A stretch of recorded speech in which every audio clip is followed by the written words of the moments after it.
தமிழ்நாடே கேள்விப்பட்டிராத அதிரடி விலை குறைப்பு super Saravana stores. GT Holidays, South India's #1 travel brand. You know you are special when you're with GT Holidays. பழைய நகையை கொடுத்து வைட் 11 monthsல அதே எடைக்கு புது நகையை எடுத்துக்கோங்க. எக்ஸ்ட்ராவா ₹1 தர வேண்டாம். Magic old gold exchange. Nakkeeran நேயர்களுக்கு வணக்கம். இன்று நம்முடன் கருத்துக்களை பகிர்ந்து கொள்ள இணைந்திருக்கிறார் தமிழ்நாடு முற்போக்கு எழுத்தாளர்கள் மற்றும் கலைஞர்கள் சங்கத்தின் கடலூர் மாவட்ட பொறுப்பாளர் பால்கி அவர்கள். வணக்கம் சார். வணக்கம். நக்கீரன் ஆசிரியர் குழு மற்றும் வாசகர்களுக்கு பால்கியின் அன்பு வணக்கங்கள். பீகார் தேர்தல் முடிவு அதிர்ச்சி அளிக்கிறது அப்படிங்கிறாரு ராகுல் காந்தி. ஆர்ஜேடி நடத்திய காட்டாட்சி, அதை எதிர்கொண்ட பெண்களுக்கு கிடைத்த வெற்றி அப்படிங்கிறாரு பிரதமர் மோடி. இந்த தேர்தல் முடிவை நீங்கள் எதிர்பார்த்தீங்களா? எக்ஸிட் போல்லாம் வந்தது, கவனிச்சிருப்பீங்க. அதில் பாஜக வெற்றி பெறும் அப்படின்னு சொல்லியிருந்தாலும் காங்கிரஸ் ஆர்ஜேடி இந்த மகா கூட்டணி 70-80 இடங்களை பிடிக்கும், 80-90 இடங்களை பிடிக்கும் அப்படின்லாம் குறிப்பிடப்பட்டிருந்தது. ஆனால் பிஜேபிக்கு அந்த ஆட்சி அமைக்க போதுமான அந்த பெரும்பான்மை இடங்கள் கிடைக்கும் அப்படின்னு போடப்பட்டிருந்தது. இப்போ பிஜேபியே எதிர்பார்க்கல, அந்த தேசிய ஜனநாயக கூட்டணியே எதிர்பார்க்காம 202 வந்துருச்சு. எப்படி பார்க்குறீங்க பீகார் முடிவை? இந்திய நாட்டினுடைய பல்வேறு மாநிலங்களில் நடக்க இருக்கக்கூடிய தேர்தலுக்கு முன்னோடியா பீகாரில் ஒன்றிய அரசு அமுலாக்கி இருக்கக்கூடிய எஸ்ஐஆர் எந்த அளவுக்கு தாக்கம் பெறும் என்பதை பற்றிய ஒரு அச்சம் அநேகமாக நம்ம நக்கீரன் பேட்டி உட்பட பல காட்சி ஊடகங்களில் அது பேசப்பட்டது.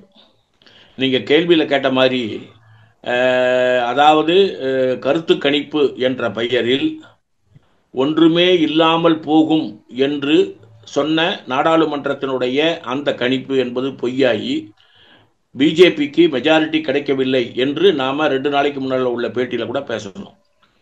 கரெக்டாக நீங்கள் இந்த தேர்தல் முடிவு என்பது 202 கொண்டு வந்து பிஜேபியை நிறுத்தி இருக்கிறது. நீங்கள் சொன்னது மாதிரி போன முறை நிதிஷ்குமாரனுடைய முதல்வர் என்பது பிஜேபி விட்டு கொடுத்தது. இந்த முறையும் பார்த்தீங்கன்னு சொன்னால் பிஜேபி அதிகமாக முன்முயற்சி எடுத்து அவர்கள் அதிகமாகவும், அடுத்தது நிதிஷ்குமார் என்பது. பிரசாந்த் கிஷோர் போன்றவர்கள் 25 தொகுதிக்கு மேலே நிதிஷ்குமார் வாங்கிவிட்டார் என்றால் நான் இந்த தேர்தல் சமாச்சாரமான விஷயங்களிலிருந்து முழுமையாக என்னை விடுவித்துக் கொள்வேன் என்று பல இடங்களில் பேட்டி கொடுத்தார். நீங்கள் மோடி சொன்னது போல காட்டாட்சிக்கு பெண்கள் கொடுத்திருக்கக்கூடிய பதிலடி, நிதிஷ்குமார் சொல்லுவது கிட்டத்தட்ட 10வது முறையாக ஒரு பீகாரினுடைய வளர்ச்சி பெறாத பீகாரினுடைய வளர்ச்சிக்கு மீண்டும் நம்பிக்கை வைத்து கொடுத்திருக்கிறார்கள் என்ற கருத்துக்கள் பரவலாக இந்த கருத்து கணிப்புக்கு பின்னால வந்திருக்கு. இந்த கருத்து கணிப்புக்கு பின்னால, இந்த தேர்தல் வெற்றிக்கு பின்னால இன்னமும் காட்சி ஊடகங்கள்ல பேசப்படாத சப்ஜெக்ட் இருக்கு.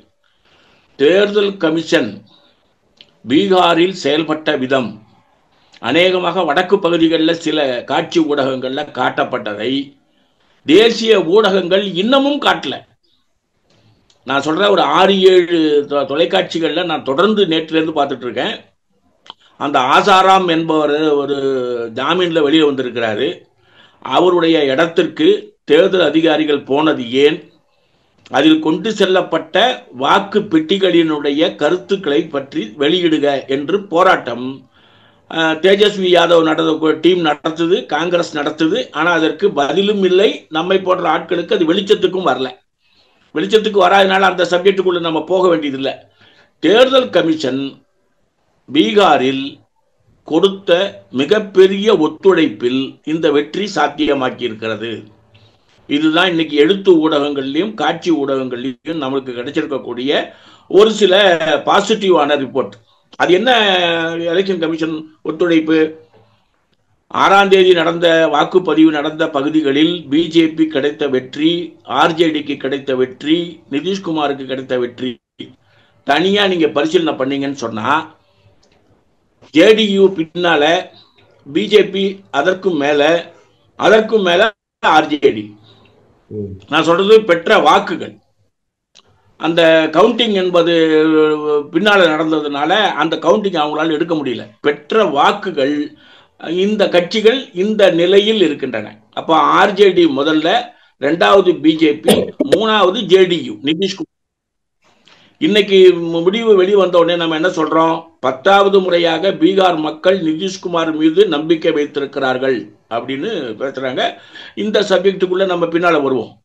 ஆனால் தேர்தல் கமிஷன் 2ஆம் வாக்குப்பதிவு நடந்த 11ஆம் தேதிக்கு முன்பு 7ஆம் தேதி அன்றைக்கு வரவு வைத்த 10,000 ரூபாய் இந்த தேர்தலின் விதியை மாற்றி இருக்கிறது. இதுதான் நீங்க பாத்தீங்கன்னு சொன்னா காட்சி ஊடகங்கள்ல இந்தி சைட்ல பேசினாலும் சரி, தமிழ் சைட்ல பேசினாலும் சரி, தேர்தல் கமிஷனுடைய பீகாரினுடைய மிகப்பெரிய ஒத்துழைப்பு இந்த வெற்றியை முதல் கரமாக பெண்களின் மூலம் மாற்றி இருக்கிறது. எப்படி பெண்கள் மூலம் மாற்றி இருக்கின்றதுக்கு அந்த விவரங்கள், அந்த கட்டுரை என்ன சொல்லுதுன்னா, 5% வாக்குப்பதிவு அதிகமானாலே அது ஒரு சின்ன வெற்றி கொடுக்கும். இப்போ 9.87% மாறி இருக்கிறது. அப்ப கிட்டத்தட்ட 10% பெண்களுடைய வாக்கு என்பது 10,000 விழுந்த பின்னணியில இவர்களுக்கு மாற்றத்தை கொடுத்திருக்கிறது. சரி, மாற்றத்தை கொடுத்திருக்கிறது. யார் யார் எந்தெந்த கட்சி எவ்வளவு வாங்கி இருக்கிறாங்கன்னு பாத்தீங்கன்னா, 143 தொகுதிகளில் போட்டியிட்ட நம்முடைய தேஜஸ்வி யாதவனுடைய கட்சியினுடைய வாக்கு பெற்ற சதவிகிதம் 22.9%. 23% அவங்க பெற்றிருக்கிறாங்க. 82 தொகுதி வெற்றி பெற்றிருக்கக்கூடிய பிஜேபி 20.0 மொத்தமா 90 லட்சம் வாங்கிய கட்சி 90 இடம் கிடைக்கிறது.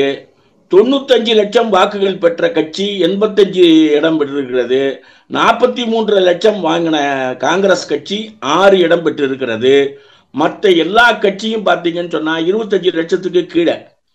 ஆனா 1,13,00,000 வாக்குகள் வாங்கி இருக்கக்கூடிய ராஷ்டிரிய ஜனதா தளம் 24 சீட்டு மட்டும்தான் வாங்கியிருக்கு. இது தேர்தல் வாக்காளர்களினுடைய ஆதரவு எந்த கட்சிக்கு வந்தாலும் அந்த தொகுதி சீரமைப்பு அல்லது தொகுதியினுடைய வாக்களிக்கும் தன்மை, அதில் உள்ள குளறுபடிகள் இதன் மூலமாக மாற்றி இருக்கக்கூடிய வாய்ப்பு என்பது இருக்கின்றது தான் அந்த கட்டுரையில சொல்லியிருக்காங்க. ஆனா இன்னொரு கூடுதல் என்னன்னு சொன்னா, இந்த நம்முடைய உள்துறை அமைச்சர் கடைசி நாள் பிரச்சாரத்திற்கு முன்பு அவர் சொல்லி இருக்கக்கூடியது, நாங்கள் இத்தனை தொகுதி வெற்றி பெறுவோம், 160 தொகுதிகளை நாங்கள் வெற்றி பெறுவோம் என்று அவங்க சொல்றாங்கன்னு சொன்னா, கிட்டத்தட்ட அவர் சொல்ற அளவுக்கே அந்த வாக்குகள் வருதுன்னு சொன்னா, அமித்ஷா சொன்னதும் நடந்ததும் அப்படின்னு ஒரு சின்ன செய்தி போடுறான். 160 நாங்கள் பெறுவோம், 162 தொகுதிகள் அவர்கள் பெற்றிருக்கிறார்கள். எப்படி பெற்றாங்கன்னு சொன்னா, 7,41,00,000 பேரு நீங்க எஸ்ஐஆருக்கு முன்னால இருந்தக்கூடிய மொத்த வாக்காளர்கள். இன்னைக்கு 7,45,00,000 பேரு. இந்த 45 லட்சம் 4 லட்சம் என்பது ஆட் ஆனது. இந்த ஆட் ஆனது பெண்கள் எவ்வளவு பர்சன்டேஜ்? 67% பெண்களாக ஆட் ஆயிருக்காங்க. அந்த பெண்களுக்கு உள்ள சலுகை என்பதும் புதிதாக இணைக்கப்பட்ட அந்த வாக்காளர்கள் என்பதும் இந்த கட்சிக்கு ஒரு மிகப்பெரிய பூஸ்டாக மாறி இருக்கிறது என்று ஒரு கருத்தும் போட்டிருக்கிறாங்க. நீங்க பாத்தீங்கன்னு சொன்னா, 101 தொகுதி போட்டியிட்ட பிஜேபி 89 தொகுதியில ஜெயிச்சிருக்கிறாங்க. போட்டியிட்ட நம்முடைய நிதிஷ்குமார் 85. தலித் வாக்குகளில் போன தேர்தல்ல நம்முடைய பிஜேபியோட இல்லாம இருக்கக்கூடிய பாஸ்வானுடைய மகன் 26 தொகுதியில போட்டியிடுறாரு, 19 தொகுதியில ஜெயிக்கிறாரு. அவங்க கூட்டணியில ஏற்கனவே 6 தொகுதியில போட்டியிட்டவங்க 4 தொகுதி 5 தொகுதியில ஜெயிக்கிறாங்க. நீங்க பாருங்க, தனி போட்டியிட்ட ஓஎஸ்எஸ் அந்த முஸ்லிம் அந்த டீம், அவங்க டீம் 5 தொகுதியில வெற்றி பெற்றிருக்கிறாங்க. அப்போ காங்கிரசுக்கு எனக்கு ஏதாவது ஒரு தொகுதி கொடுங்கள் என்று கேட்டபோது அவர்களை பயன்படுத்தாமல் இருந்த காங்கிரசினுடைய ஆட்டிடியூடு அந்த 5 தொகுதிகளுக்கு அவர்களுக்கு தனியாக கொடுப்பதற்கான வாய்ப்பை உருவாக்கி இருக்கிறதோட மட்டுமல்லாம, நாம சில ஆட்களை அகமடேட் பண்றதுல ஒரு ஒரு நிதானமற்ற அணுகுமுறையை காங்கிரஸ் கவனித்ததுனாலதான் இந்த மாதிரி நமக்கு வந்திருக்கிறது என்ற கருத்தும் அவங்க எழுதியிருக்கிறாங்க. பாருங்க, இடதுசாரிகள் போன தடவை எம்எல் கட்சி மக்களுடைய போராட்டங்களுக்கே இருந்தவங்க 20 தொகுதியில போட்டி, அவங்க பாத்தீங்கன்னு சொன்னா 2 தொகுதியில ஜெயிச்சிருக்கிறாங்க. 4 தொகுதியில போட்டியிட்ட சிபிஎம் 1 தொகுதியில ஜெயிச்சிருக்கு. 6 சிபிஐ 0. கிட்டத்தட்ட அந்த 15 பேர் துணை முதலமைச்சர் ஒரு கட்சிக்கு கொடுக்குறோம்னு சொன்ன பாருங்க, விஐபி, அந்த கட்சி 15 இடத்துல போட்டியிடுது, 0. அப்போ இந்த கட்சிகளுடைய பழைய நிலை என்பது பழைய வாக்காளர்களின் மனநிலையை பொறுத்தது. இந்த வெற்றி என்பது எப்படி மாறி இருக்குன்னு சொன்னா, தேர்தல் கமிஷனுடைய முழுமையான ஒத்துழைப்பு நிதிஷ்குமாரனுடைய ஆட்சிக்கு, எஸ்ஐஆர் என்கின்ற அந்த அணுகுமுறை மிகப்பெரிய மாற்றத்துக்கு உதவுவது போல 65 லட்சம் பேரை வெளியே அனுப்பி தேவையான இடங்களில் தேவையான லட்சங்களுக்கு வாக்காளர்களை உள்ளே அனுமதித்ததுனால ஒரு மிகப்பெரிய மாற்றத்தை ஏற்படுத்தி இருக்கிறது. தேர்தல் சட்ட விதிகளை மீறி அந்த செகண்ட் பேஸுக்கும் ஃபர்ஸ்ட் பேஸுக்கும் இடையில பாத்தீங்கன்னா அந்த சலுகைகள் அறிவிக்கிற ஏற்பாடு, இவை அனைத்தும் நிதிஷ்குமாரனுடைய கட்சிக்கு ஒரு பூஸ்டை, மிகப்பெரிய எதிர்பாராத அளவுக்கான ஒரு மாற்றத்தை உருவாக்கி இருக்கிறது. இது எல்லாத்தோட நம்ம என்ன சொல்றாங்கன்னு சொன்னா, டைம் கொடுத்திருக்கக்கூடிய பீகாருக்கு கொடுத்திருக்கக்கூடிய டைம்ல அதுல இருக்கக்கூடிய ஆட்களை வெளியில அனுப்பி ஆட் பண்ற சப்ஜெக்ட்ல வெளியில அனுப்புனதுக்கு ஈக்குவலா புதுசா அப்ளை பண்ண ஆட்களை பொதுவான வாக்காளர்களை சேர்க்கவே இல்லை. ஆனால் பிஜேபி முயற்சியை செய்த பல இடங்களில் அவர்கள் வெரிபிகேஷனே இல்லாம சேர்க்கப்பட்டார்கள். அப்போ ஒரு பாரபட்சமான ஆட்டிடியூடு, எஸ்ஐஆரை முழுமையாக அமுல்படுத்தி மற்ற மாநிலங்களுக்கும் இதை கொண்டு செல்ல வேண்டும் என்கின்ற ஒன்றிய அரசனுடைய ஏற்பாடு. இது மட்டும் போதாது, நாம ஏதாவது ஒரு சலுகை கொடுத்தா தான் நம்ம வெற்றி அடைய முடியும் என்று நினைத்த பாரதிய ஜனதா கட்சிக்கு இந்த நிதிஷ்குமாரனுடைய ஆட்சி என்பது அந்த பாப்புலிஸ்ட் மெசேஜ், பெண்களுடைய வாக்குப்பதிவு இன்க்ரீஸ், ஒரு மிகப்பெரிய வெற்றியை கொடுத்திருக்கிறது. சரி, இப்ப ஆப்போசிட் கட்சியில இருக்கக்கூடிய ஆட்கள் எல்லாமே சரியாக செயல்பட்டார்களான்னு கேட்டா அப்படியும் செயல்படுறதா சொல்ல முடியாதுன்ற கட்டுரை சொல்றாங்க. என்ன சொல்றாங்கன்னா, நீங்க தனித்தனியா கட்சிகள் எதிர்க்கின்றன. உதாரணத்துக்கு தேஜஸ்வி யாதவ் முதலமைச்சர் வேட்பாளர் காங்கிரஸ் கட்சியிலிருந்து வாபஸ் வாங்க மாட்டேன்னு சொல்றாங்க. காங்கிரஸ் மாநில தலைவை அதை கவனித்துக் கொள்ளும் என்றோ, கார்கே அவர்கள் பார்த்துக் கொள்வார்கள் என்றோ, நம்முடைய பிரியங்கா காந்தியோ ராகுல் காந்தியோ மற்ற இடங்களுக்கு போய் வேலையை பார்த்தது. அந்த கட்சியில ஒரு ஒழுங்கமைப்பு இல்லை, ஃப்ரெண்ட்லி கண்டெஸ்ட் சில இடங்கள்ல நடந்திருக்கு. அந்த ஃப்ரெண்ட்லி கண்டெஸ்ட் எல்லாம் ஒரு முடிவுக்கு கொண்டு வருவதற்கு காங்கிரஸ் தலைமை முயற்சிக்க வேண்டும். தேர்தலுக்கு பின்பும் கூட இந்த கூட்டணியை சேர்ந்தவர்கள், இந்தியா கூட்டணி தனித்தனியான போராட்டங்களை நடத்தினால் அது பிஜேபிக்கு லாபம். மொத்த ஜனநாயகத்தையும் காலில் போட்டு மிதிக்கின்ற இந்த தேர்தல் கமிஷன் பிளஸ் பிஜேபி ஆட்சிக்கு முடிவு கட்ட வேண்டும் என்றால் ஏன் இந்த மெகா கூட்டணி நம்ம தேர்தலை புறக்கணிப்போம் என்ற முடிவுக்கு போக முடியல? தேர்தலை புறக்கணிப்போம் என்று சொன்னால் அது ஜனநாயகத்துக்கு ஒரு பெரிய எழுச்சியை கொடுத்திருக்கும். எல்லாரும் சேர்ந்து ஒரு போராட்ட திட்டத்தை தொடர்ந்து நடத்துவதன் மூலமாக மட்டும்தான் பிஜேபியினுடைய இப்படிப்பட்ட நடவடிக்கைகளுக்கு முற்றுப்புள்ளி வைக்க முடியும். அதை நோக்கி இந்தியா கூட்டணி தலைவர்களும் இடதுசாரி தலைவர்களும் முயற்சிக்க வேண்டும்னு நம்முடைய பத்திரிகைகள்ல எழுத ஆரம்பிச்சிருக்காங்க. அதை நம்ம விசாரிச்சு பார்த்தோம் சொன்னா சரியாகத்தான் இருக்கிறார். இப்ப நீங்க எஸ்ஐஆர் நான் சொல்றதை நீ செஞ்சுதான் ஆகணும், இவ்வளவு குளறுபடிகள் இருந்தால் நான் அமுல்படுத்துவேன் என்று சொல்வது மேற்கு வங்கத்திற்கு அது மம்தா பானர்ஜி பார்த்துருவாங்கன்னு விடக்கூடாது. ஆகவே பீகார்ல ஏற்படுத்தி இருக்கக்கூடிய ஜனநாயக படுகொலையை மொத்த கட்சிகளும் இணைந்து நின்று போராடி மாற்றினால் ஒழிய தேர்தல் ஜனநாயகம் ஜெயிக்காது. இந்த அரசாங்க ஆதரவு பெற்ற ஜனநாயக போர்வை ஜெயிக்கும். அல்லது சலுகை கொடுக்கப்படுகின்ற தேர்தல் கமிஷனை மீறிய நடவடிக்கைகள் சட்ட விதிகளாக்கப்படும். அதாவது நீக்கப்பட்டவர்களை பிஜேபி பிளாட்ஃபார்ம்ல கொண்டு போய் நிறுத்தி மீண்டும் ஆட் பண்ணியிருக்காங்க. நீக்கப்பட்ட 65 லட்சம் இருக்கு பாருங்க, அந்த 65 லட்சம் பேர்ல கொஞ்சம் பேர் அவங்க ஆட் பண்ணியிருக்காங்க. அவங்க யாரு ஆட் பண்ணியிருக்காங்கன்னு சொன்னா, இஸ்லாமியர்கள் அல்லாத, மைனாரிட்டி அல்லாத, தனக்கு இவர்கள் பயன்படுவார்கள் என்று நம்பிக்கை இருந்தால் அவர்களை மட்டும் சேர்த்திருக்கிறார்கள் வித்தவுட் எனி வெரிபிகேஷன்.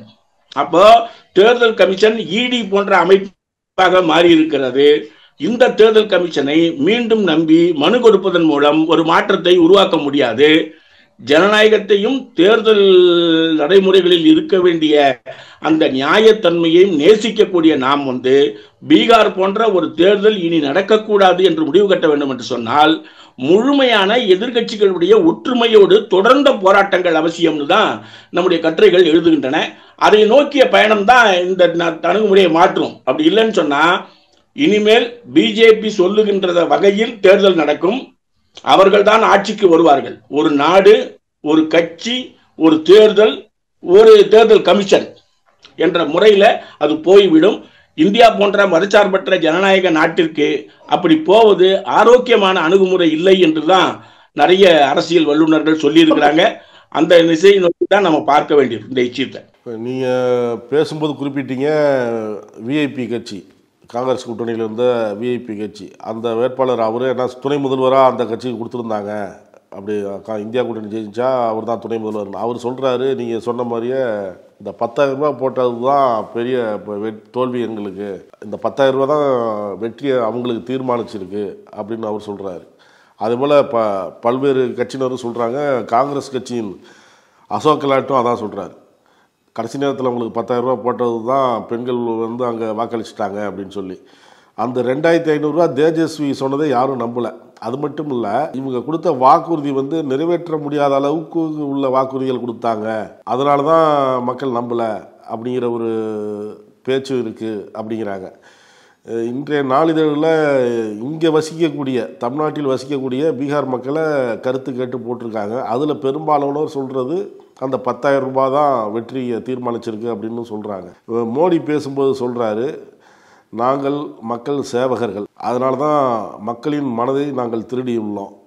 இந்த வெற்றி 2026 சட்டமன்ற தேர்தல்கள் நடக்கக்கூடிய மாநிலங்களிலே தொடரும். கங்கை நீதி எப்படி மேற்கு வங்கத்தில் பாயுதோ அதே போல் பீகாருடைய வெற்றி மேற்கு வங்கத்தில் பாயும் அப்படிங்கிறார். வானதி சீனிவாசன் உள்ளிட்ட பாஜகவினரும் பீகாருடைய தேர்தல் வெற்றி தமிழ்நாட்டிலையும் எதிரொலிக்கும் அப்படின்னு சொல்கிறாங்க. எப்படி பாருங்க? அதாவது இந்த நீங்க சொன்ன மோடியினுடைய வாசகங்கள்ல இருந்து நம்ம இந்த பிரச்சனைக்கு விவாதத்தை ஆரம்பிச்சா சரியா இருக்கும். பீகார்ல இருக்கக்கூடிய தேர்தலில் அல்லது டெல்லியில் நடந்த அந்த வெடி விபத்தில் கருத்து சொல்லாமல் பூட்டானுக்கு சென்ற பிரதமர் அங்கே போய் யாராக இருந்தாலும் நடவடிக்கை எடுப்பேன் என்று சொன்னதை வாசகர்கள் ஞாபகத்தில் வச்சுக்கங்க. அது பூட்டான் மன்னருடைய 70வது பிறந்த நாள் விழாவுக்காக அவர் சென்றதல்ல. அது பூட்டானில் நம்முடைய வளர்ச்சியை உறுதிப்படுத்த, இந்திய பூட்டான் உறவுகளை மேம்படுத்த, மக்களின் நலனுக்காக, மக்களின் சேவகன், இதெல்லாம் அவர் பயன்படுத்துகிற வார்த்தைகள். ஆனால் 1850 மெகாவாட் மின்சாரம் தயாரிக்கக்கூடிய அந்த ஒப்பந்தத்தை அவர் யாருக்கு கொடுத்தார் என்பதை வெளியிட்டிருக்க வேண்டுமா வேண்டாமா? அவருடைய நண்பர்களில் ஒருவரான, பிரதான நண்பரான அதானிக்கு பூடானோடு போட வேண்டிய ஒப்பந்தத்தை கலவரத்தில் ஒரு மிகப்பெரிய தீவிரவாதத்தை உள்துறை அமைச்சருடைய வீட்டுக்கு அருகில் நடந்த நாட்டில் அதை பற்றி கவலைப்படாமல் அங்கே போய் இந்த ஒப்பந்தம் இந்த நாட்டுக்காக அர்ப்பணிக்கிறேன் என்று சொல்ல முடியல. ஏன்னா ஒப்பந்தம் யாருடையது? பூட்டானுக்கும் இந்தியாவுக்குமானது. அப்படிதான் நம்ம வெளியில பேப்பர்ல படிக்கிறோம். ஆனால் அது பூட்டானுக்கும் இந்திய முதலாளிகளுக்குமான ஒப்பந்தம் அல்லது மோடி நண்பர்களுக்கான ஒப்பந்தம். இதை வானதி சீனிவாசன் சொல்ல முடியாது, பால்கி போன்றவர்கள் தான் சொல்ல முடியும். அப்போ சொல்லப்படுகின்ற வார்த்தைகள் வேறு, சொல்லுகின்ற வார்த்தைக்கான பொருள் வேறு. மேற்கு வங்கத்திலும் நம்முடைய தமிழ்நாட்டிலும் பீகாரை போன்று வெள்ளம் வரும். ரைட். இப்போ நீங்க எத்தனை கோடி மக்களுக்கு இந்த வாக்குப்பதிவு அதுக்கான அப்ளிகேஷனை கொடுத்துருக்கிறீங்க. 8 முறை அமுலாக்கிய இந்த திட்டத்தில் திமுக திருட்டு வாக்குகளை போட முடியவில்லை, ஆகவே எதிர்க்கிறார்கள்னு பிஜேபியினுடைய பேச்சாளர்கள் பூரா சொல்றாங்களே.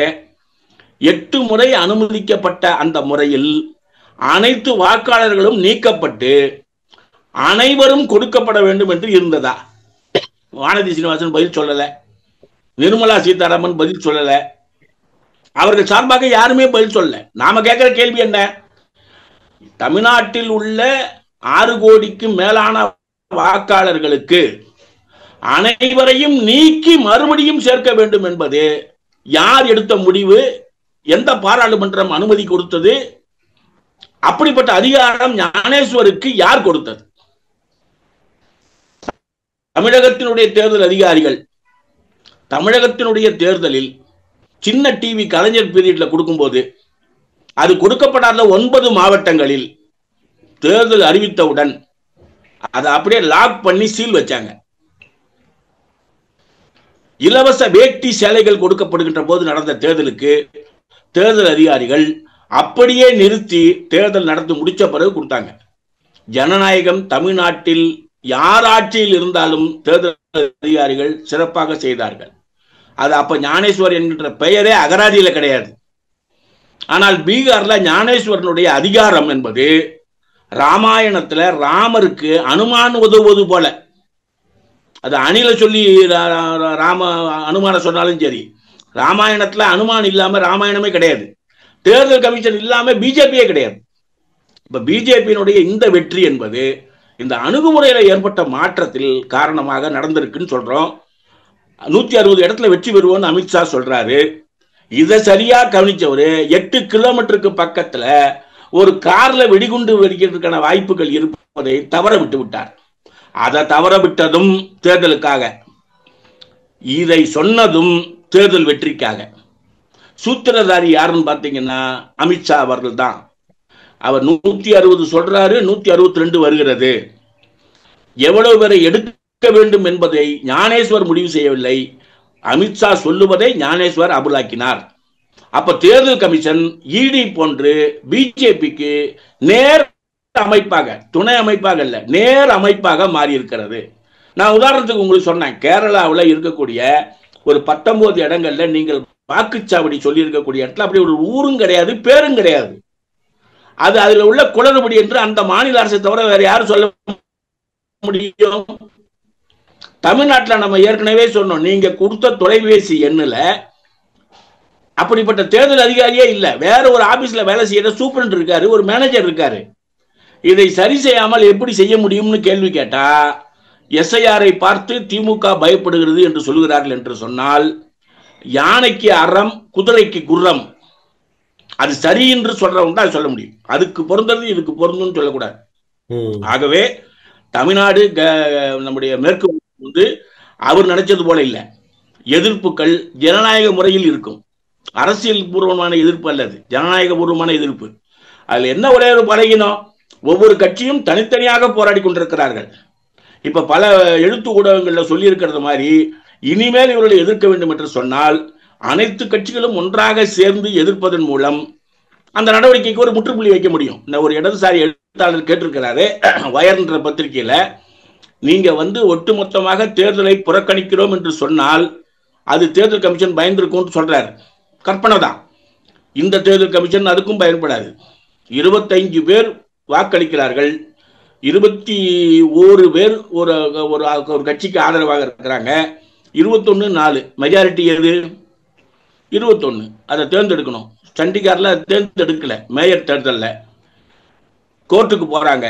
21-4 அப்படியே மாறுது. 19-6.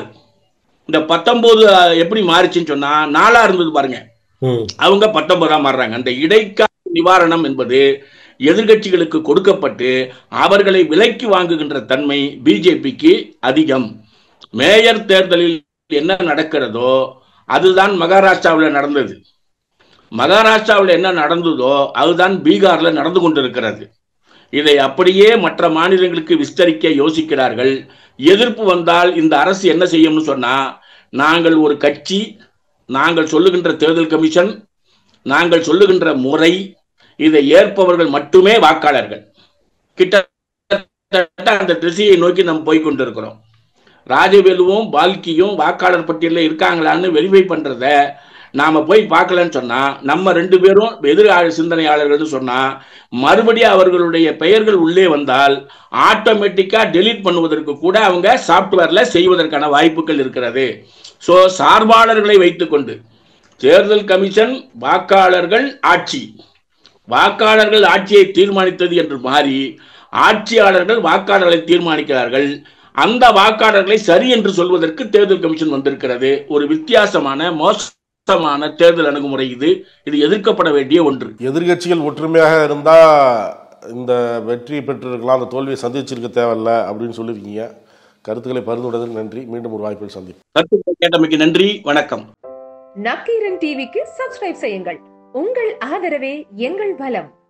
ஆசிரியர்களுக்கு நண்பனாகவும் மாணவர்களுக்கு ஆசானாகவும் திகழும் தேர்வு வழிகாட்டி. ஒவ்வொரு பாடத்திற்கும் அனுபவமிக்க ஆசிரியர்களின் துல்லியமான தெளிவான விடைகள்.